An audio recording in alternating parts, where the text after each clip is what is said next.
tell us about your new book, Fool Bahadur. What is it about and what was the inspiration behind it?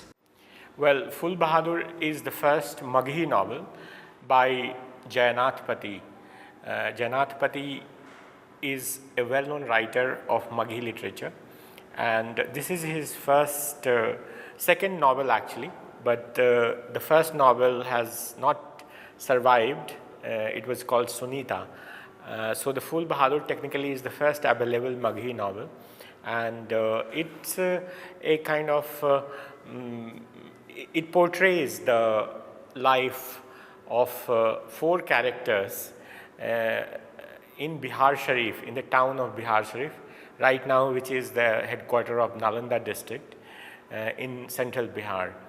And these four characters are, there is of course, Mukhtar. Mukhtar, you can translate Mukhtar as a lawyer or a legal officer during the British time.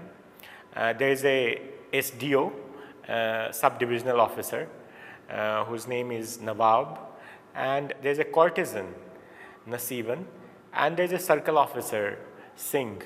So Fool Bahadur revolves, the plot of Fool Bahadur revolves around these four characters, but it's mainly about Samlal, Mukhtar Samlal, who is very ambitious, and by hook or crook, he wants to get the title of Rai Bahadur, which was a coveted title to get during the British time, a great matter of recognition. So ultimately, it's a story of ambition, human ambition, and what human beings are ready to do to achieve their goals, to achieve their ambition. That makes Fool Bahadur, or the story of Fool Bahadur, an eternal story of human ambition. And that's why I thought, when I picked up this novel to translate from Magahi, actually Magahi is also my mother tongue. I'm from Nalanda in Bihar, and it was also my dream to have the first book of Magahi, first book in the sense, first novel of Magahi, or novella you can say of Magahi, to be translated into English, which is spoken widely. Okay, so what was the inspiration behind it? When you picked up the novel, what made you think that, okay, I want to translate it? Was it to give it a pan-India recognition? What was it? Well, so you see, I edited, just before doing Fool Bahadur, I had edited the book of Bihari literature, and which has short stories, poems, ranging from 600 BC up to now, written in 10 different languages of Bihar. That includes Magahi, but other languages, which are spoken in Bihar are Bhojpuri, Maithili, well-known ones, but also Angika and Bajjika, and Urdu and Farsi, and Sanskrit and Prakrit, Magahi Prakrit.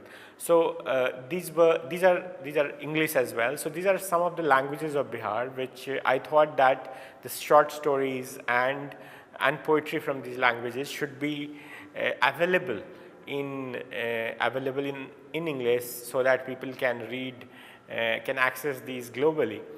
And during that, editing the book of Bihari literature, I came across this novel. And at the first reading itself, I knew that I'm going to translate it, because first of all, because it's a very inspiring story of ambition. And as I said, that human emotions, they don't change over centuries, over millennia. So when I started reading it in Magahi first time, I felt that, wow, it looks like the novel has been written today, and it sounds so contemporary, though 100 years have passed, almost 100 years have passed since its first publication in 1928. So it was actually the power of this story of about human ambition, which and the sense of humor there, in the sense you can say it's a satire, it's a political satire, and which I felt is so so contemporary. So I thought that it's a classic and it must be made available into English so that people across the world can read it. I had no idea that I'm going to be an author someday. I mean, all I wanted, first I wanted to be nobody. Later on, I realized that I have to do something in my life. So I was preparing for medical exams, but I could not get through any one of them. So then I thought, why not to get admitted in Delhi University and try maybe civil services. And so that's how I chose to study at Delhi University at Kirorimal College, geography, and I ended up becoming, and afterwards in JNU, and I ended up becoming a diplomat, you know. But then after I became a diplomat, I always had, I realized this joy of reading since childhood. So there were lots of books at my home, because my father was a teacher, so he used to get us lots of books. And I remember as a child, when I was in class 4th, picking up a copy of Rashmi Rathi by Ramdhari Singh Dinkar, and then reading it, and never like reading and rereading it and enjoying the music of it and the power of the verses of Rashmi Rathi. So that's how you know, I got the habit of reading. And I read lots of books as a child, and as I grew up, I always used to pick up these books from the street and used to read them, like second-hand books. And then once I became a diplomat, I felt that, you know, I happened to find this book called The Old Man and the Sea by Ernest Hemingway. One day, like, on the footpath, you know. And I read that book, and I found that story so moving, so powerful, of an old man who is unlucky, but is trying to catch some fish. And then one day, after waiting for a month, and so catches a shark actually.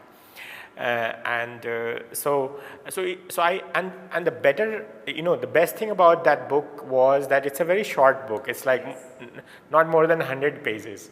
So that really inspired me that, you know, in less than 100 pages, actually you can tell a great story. So why not to, you know, do something, you know, I have already become a diplomat, so why not to try to write a book, you know. And I had also read Upmanyu Chatterjee's The English August, and also a very, you know, a short book. So I thought, okay, I'll tell my own story. And so as soon as I landed up in Moscow and was studying Russian literature and language and literature, I had free time, and I started penning down my own memories of the past 22, 23 years. And then, you know, that's how my first book was born, and it's called River Valley to Silicon Valley, in which I try to tell the story, 3 generations of my own family, the story of 3 generations, and how also a parallel story of India, which tells about its transformation from an agrarian society into an information society. And so there are 2 parallel stories there, and also how I became a civil servant, and my brother, elder brother, who joined the IT industry, you know. So that's why the Silicon Valley. So that's how and that book also had my first poem, The Soul Song, which came automatically, you know, when I was thinking about my days at Delhi University, walking from Kirorimal to the Rose Garden via St. Stephen's, you know. So that had the first poem, my first poem. And then afterwards, I continued writing poetry and publishing poetry, you know, continued publishing poetry, first on my blog, and then My first book of poetry came out in 2009, and it was about Moscow. So that's how my journey began as a writer, and since then I have not stopped writing. Okay, since you write so much, so I was curious to know that did you ever want to shift to academia ever? I mean, had you not been a diplomat, would it have been a natural choice, or you're happy wherever you are? Well, I mean, I thought about that, and then I have friends in academia, and I realized that they're as preoccupied, teaching and taking exams and evaluating their students and preparing for their lectures, that they hardly have any time to write. So then, of course, this thought occurred that, oh, I would be more free if I was in academia. But I realized that that's just, the grass is greener on the other side. While I myself, I thought, then I realized that there's so many poet diplomats or writer diplomats who have done so well for themselves. Like one good example, which I always think of, is Octavio Paz from Mexico, who was Mexico's ambassador to India and also a Nobel laureate in literature. We can think of Pablo Neruda or George Seferis from Greece, or Miguel Angel Asturias from Guatemala. There's so many, Cesla Milus, so many examples of, within India itself. I mean, there are a couple of them. So, I thought that, it's a profession which is best suited for, then I found complementarities actually between poetry and diplomacy, as both writers or poets and diplomat, you deal with words actually. So at least poetry teaches you one thing, that is to choose your words very carefully. So does diplomacy. And there are other similarities, like, as Emily Dickinson says, tell it, but tell it slant. That's what poetry is. It's not direct language. And so is diplomacy. There are nuances, there are ambiguities, there are, sometimes it's called a strategic ambiguity. So there is second principle of brevity, how can you say more in less? Poetry exactly teaches you that, because poetry is essential language. So how you can compress your thinking in fewer words. So does diplomacy. I don't think you can talk a lot as a diplomat. Okay. So my next question is that you're a writer, you're a poet, you're an artist too, and you're a diplomat. So how do you strike a balance between your work as a diplomat and also in fulfilling your artistic pursuits? Well, when you are focused, then everything becomes easy, because we always find time for something we are passionate about. We all get 24 hours, but even as students, or if we are passionate about watching movies, we go and watch those movies. If we are passionate about someone, we go and meet that person. So we have to find time. And so I'm very focused in the sense that I only do these things, I have no other interests. So like watching TV, for example, or matches or so on. I see so many people, getting into share markets, or like spending time chit-chatting and so on. So, so if you are focused on things you really want in life, I think there's enough time for that for everyone. Okay, great, well said. And so what is your inspiration behind writing poetry? We've heard about fiction and non-fiction.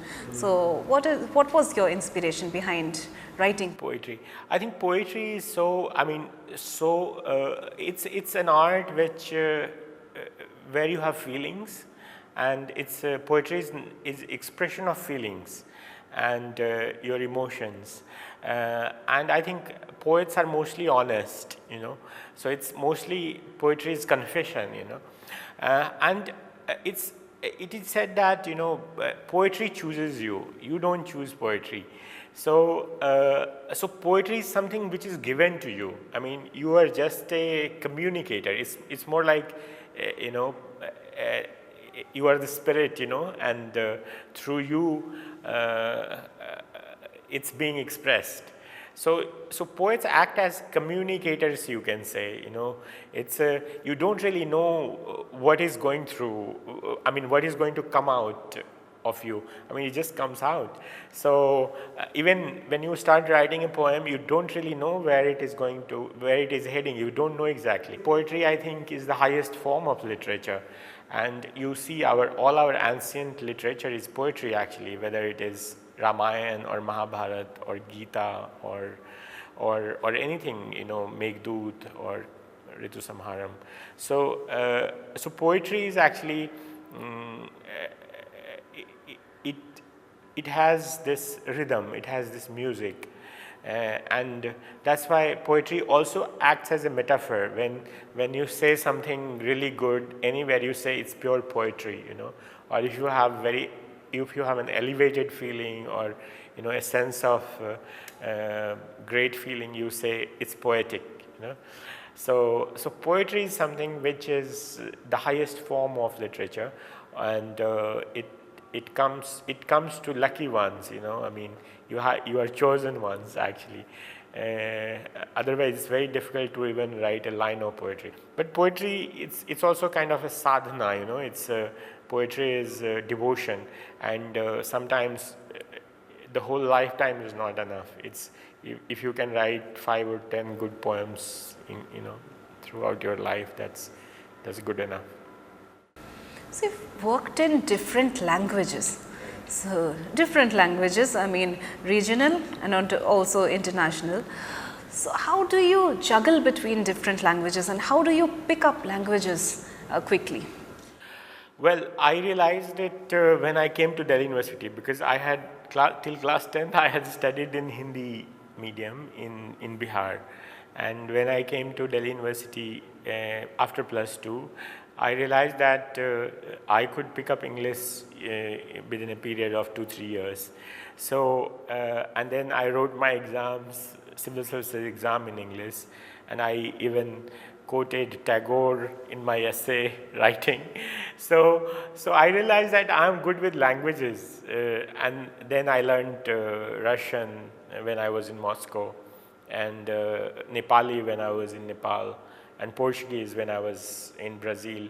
Not only I learned Portuguese, but I also translated 60 Brazilian poets into English, and wrote a book in about Brasilia, which is bilingual, but of course translated one from English to Portuguese. So it's languages. I don't know. I think some people have this knack for languages. And I think I enjoy learning new languages. It just, you get the flair of these languages. I don't speak French fluently, but I understand French, and I can read newspapers and all. I learned to do that in Madagascar. And so there's a flair for these languages. I mean, you enjoy these words. Like in French, in English you say car, but in French it's voiture, and it's the same thing, but like voiture is like, the longest word. So all these things, I think I learned Portuguese through poetry, because I wanted to understand Brazilian poetry, and I started reading them through translations, through dictionary and with help, and then I started translating slowly those poems and picked up the language. My best award is to write the book, or this ability to write the book, and I always want to keep the pace, in the sense that if I'm able to do a book, I think that's completing that book itself is the reward. It's because, the true joy, the real joy of a writer is from the words, from writing. It's not even from publication actually. So, so when I'm translating or when I'm writing my own poetry, for example, so when one word leads to another word and one line leads to another line, this surprise, this, and then, you know, also editing those things, like, you know, it's like chiseling. So you are really looking for the correct word, removing this word, replacing it with that word. And actually, I mean, I realized that ultimate joy is the playing with the language, you know. So, so for example, Celestial, my last poem, which is 100 stanzas, first poem which is written in, as rhyming stanzas, so rhyming couplets. And so I was like, I'm just having pure fun with the language, and also taking the readers to introducing them to 88 star constellations in the universe. And also it's a love poem, so basically someone on earth is looking for his beloved in the skies, and who is playing a game of hide and seek. So all these things, you know, and this came to me when I was like, I had read a poem by Alfred Lord Tennyson called Locksley Hall, and I used to carry this poem in my pocket when I was in Delhi University, you know, just 2-3 lines. And then I realized that this poem is 97 stanzas, and it's a rhyming, these are rhyming stanzas. And when I was in Madagascar, I happened to read that whole poem, and I thought, why not to try to write a poem something like Locksley Hall, but completely different theme. And later on, you know, I realized that Locksley Hall itself is inspired from an Arabic poem called Mulaqat, and so on. So it's all interrelated, you know. We get inspirations from everywhere, and then we turn them into our own art, and how poetry happens. One of your tweets actually started the era of India's digital diplomacy. So tell us about the whole story. Well, I had come back from St. Petersburg in 2010 in July, and you know, my brief was to put, like, you know, to bring, it was in 2010, please remember. So Twitter had come in 2000, I think 8, or Facebook had come in 2008. Twitter was maybe slightly later, but these were like new things, you know. Social media was a completely new thing. YouTube had come, and I was a young diplomat, and my brief was that you should be able to bring, you know, use these new technologies to, I mean, for public diplomacy. So I had joined the public diplomacy division that time, and so as soon as I joined, we had published, the public diplomacy division of the ministry had published a special edition on Tagore, Rabindranath Tagore, you know, his works, writings on him, a beautiful edition, you know. And that time I thought that why not to, you know, use the soft copy of that and send out the first tweet, and so that people can access the soft copy, because before that people only used to access the hard copy of the. So that was my first tweet, you know. I opened an account on Twitter of Public Diplomacy Division, MEN, now known as Indian Diplomacy, but I created that account, Indian Diplomacy, and sent out the first tweet. And then, so that was like a sensational thing that time. And it was really ahead of times, because there were very few government organizations which were really on social media, and social media was actually a taboo. It was not to be used. Even blogs were under scanner, that officers should not write on them. So then slowly I was then Under Secretary for Public Diplomacy, and slowly I worked that to get NGMA, Lalit, I mean all the academies, Lalit Kala academies, you know, to you know, use social media. Also that time, you know, the spokesperson and that time Foreign Secretary Nirupma Rao also brought her on Twitter, and and that's how then we got this mandate, you know. Then all the Indian missions were brought on social media slowly, which was also a very painstakingly difficult process. And that's how the era of digital diplomacy began. Okay. Now, my next question is that you've done a lot to contribute to Bihari literature, and your next book is also on Nalanda.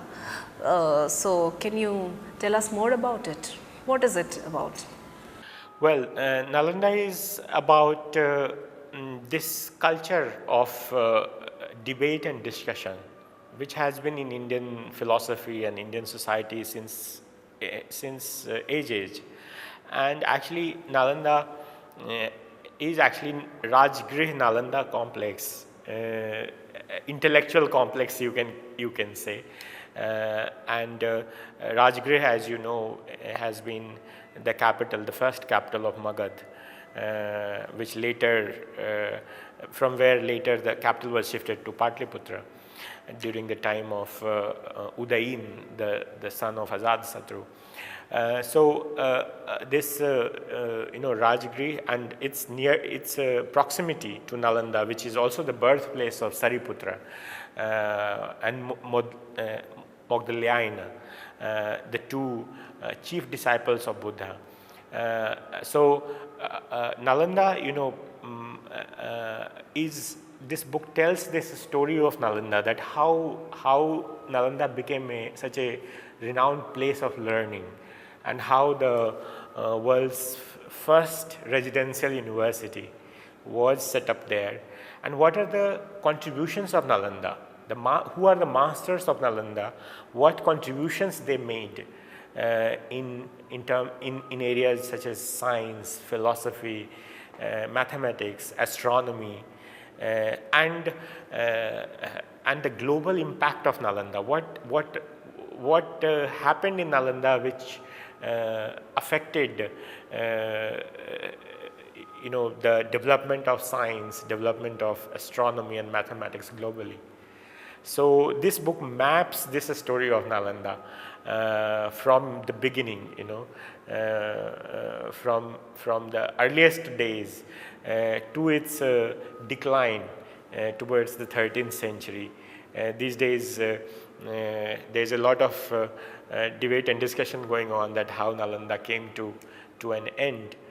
So I tell this story through research, through scholarly papers, and ultimately many Nalandas, you know, how Nalandas have come up everywhere across the globe.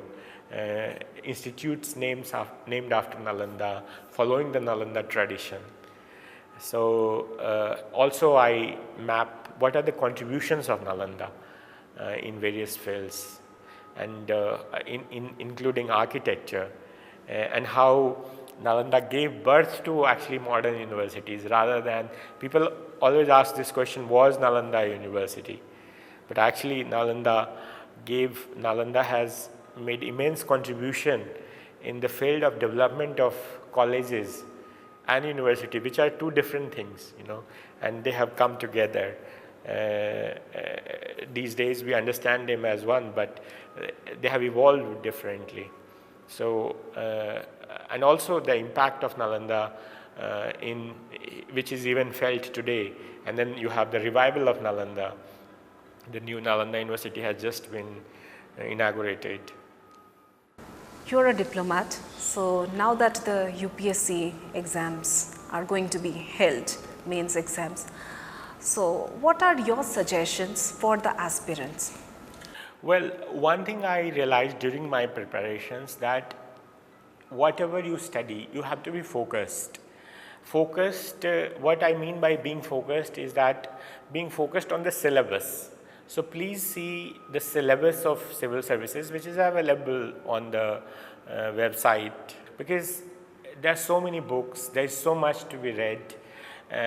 But if you are focused around the questions which are asked in past years, you will be able to have a fair idea what will be asked in future. And if you study in a very strategic way, you would be able to study more useful and relevant material in less time. So focus, I would say. Then second thing is persistence. I mean, I could not get through the first attempt. I had gone till interview, but I got through in the second attempt. I had 71 rank, you know. So it's persistent which matters, you know. Whatever happens to you, don't give up the hope, because once you don't get through, it's a huge challenge and pressure on you that would you be able to even clear the prelims next time. But don't give up. I think persistence is the key. The third thing is that, you know, even if you fail, like don't fear from failures. You know, there is no failure. It's all, I say it is always falling forward. So you may not achieve what you really wanted to achieve, but you are closer to that. So it's not a complete failure. It's always like you are closer to success. Failure and success are not like two sides of the coin, but they are continuum. I mean, you see them as a continuum. So make more efforts, fail better next time, and you are closer to the goal. Fourth thing, I would say that you know, whatever be your background, you know, whoever you are, which city, which medium you have studied in, it does not really matter if you have this willpower to do things. If you really want to achieve something, you will. It just you have to know what exactly you want. Most of the time, young people they don't really know what do they really want in life. If you are focused, okay, this is what I want, you will get it. I mean, even like you know, career choices, life choices, people are not sure what do they want. I mean, there's confusion, you know, do I really want it? So that is very important to know. Once you know what you want, you can focus, you can be persistent, you should not give up, then you will be able to achieve anything in life, not only the civil services exam.